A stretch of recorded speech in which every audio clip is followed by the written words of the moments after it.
In Bangladesh, hundreds of thousands of people gathered for the funeral of Sharif Osman Hadi. The prominent activist was shot in Dhaka earlier this month. News that he later died of those gunshot wounds sparked fresh unrest across the capital late Thursday, putting further pressure on an interim government already under fire for failing to restore stability since it took office in August 2024.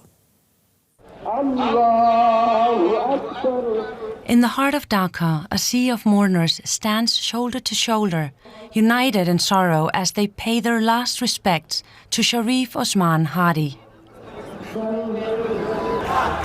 Still reeling from his assassination, they remain determined to keep his legacy alive.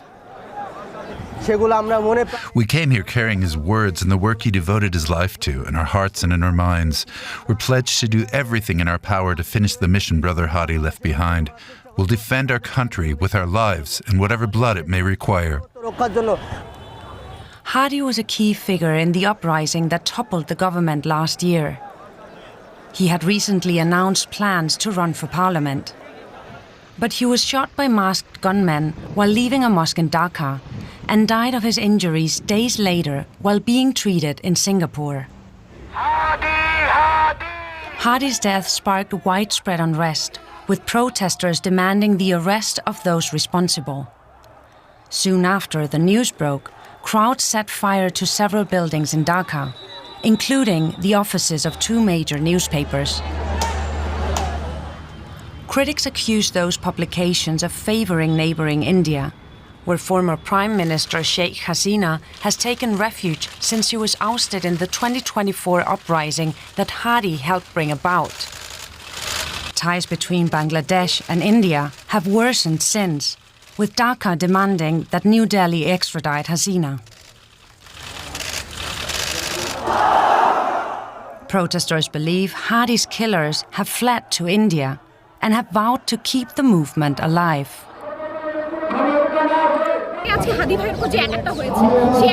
The attack on Hadi is not an attack on him alone. It strikes at the spirit of the uprising and at our political solidarity. Our shared commitment means we must stand with Hadi. The UN has condemned Hadi's killing and also called on authorities to ensure accountability. And for more on this, let's bring in DW's Beenish Javed, who is joining me here in the studio. Beenish, good to have you here with us. We've just seen in this report this outpour of grief. Why is that? Monica, it definitely shows that Mr. Hadi had a huge following, cultural following, people from middle class, low middle class, connected with him, connected with his views. What we know that he was he was a fiery speaker. He had very strong opinions on what the future of Bangladesh should be. He was critical of former ousted Prime Minister Sheikh Hasina's Awami League party. He was also critical of India because Sheikh Hasina is being sheltered in India. So his views, it definitely seems that they resonated with many people in Bangladesh. And many people who didn't know him have started getting to know him well, because what we see on Bangladeshi social media, many of his videos, his previous videos are being reshared, are resurfacing, and they're getting millions of views. So it definitely seems that his killing has had a chilling effect in Bangladesh. And how will it affect the already, well, not very warm relations with India? You just mentioned that India is basically sheltering the former Prime Minister of Bangladesh, and protesters are actually having to say something about that. Yes. So what we know is that Bangladeshi authorities summoned Indian High Commissioner in Dhaka and asked for help in finding suspects involved in Hadi's killing. Now, there are accusations that these suspects, after attacking Hadi, they fled to India. Now, India denies any involvement or accusations that India is sheltering the suspects. What we know that Indian authorities also summoned Bangladeshi High Commissioner in New Delhi, and a press release by Indian Foreign Ministry says that India completely rejects the false narratives sought to be created by extremist elements. But on the ground, what we see in Bangladesh, there is a growing anti-India sentiment. And it stems from the very fact that many people in Bangladesh see Sheikh Hasina and other members of Awami League who they accuse are also in India. Many see them as convicted fugitive, and they say that they have credible evidence that these people were involved or they were behind the hundreds of people who were killed in last year's uprising. Now that very thing has become a major foreign policy challenge both for Bangladesh and for India. India, of course, had a long-term relationship with Awami League, with Sheikh Hasina.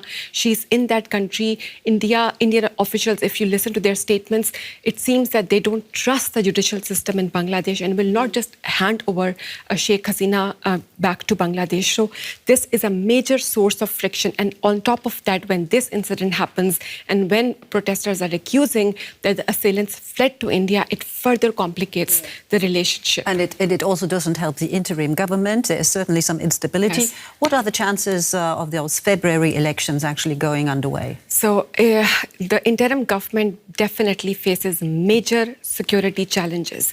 This incident of Hadi's killing definitely became like an international news. It was picked by international media, but their small incidents have been happening for over months.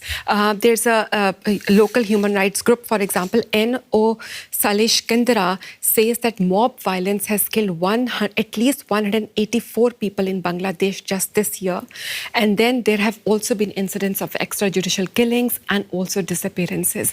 Now, this means that now the critics say, or some observers in Bangladesh say, that there are remnants of the former administration that are still operative in the security forces or in the police, or there are some officials who are sympathetic to the former government, and that has been a major challenge for the interim government to really deliver on the law and order situation.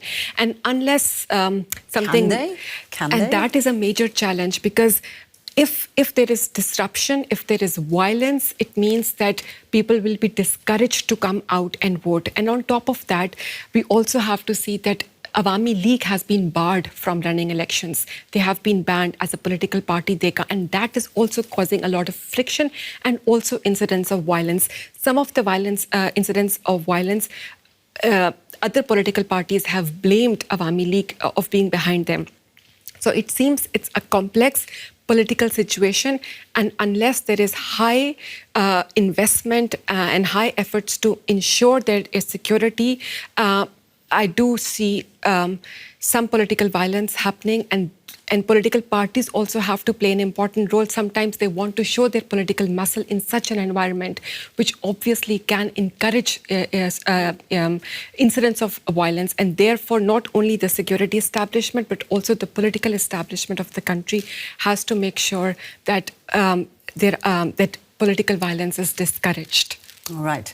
Well, a complex situation indeed, but thank you so very much, Beenish Javed, for shedding some light on the situation for us. Thank you so much.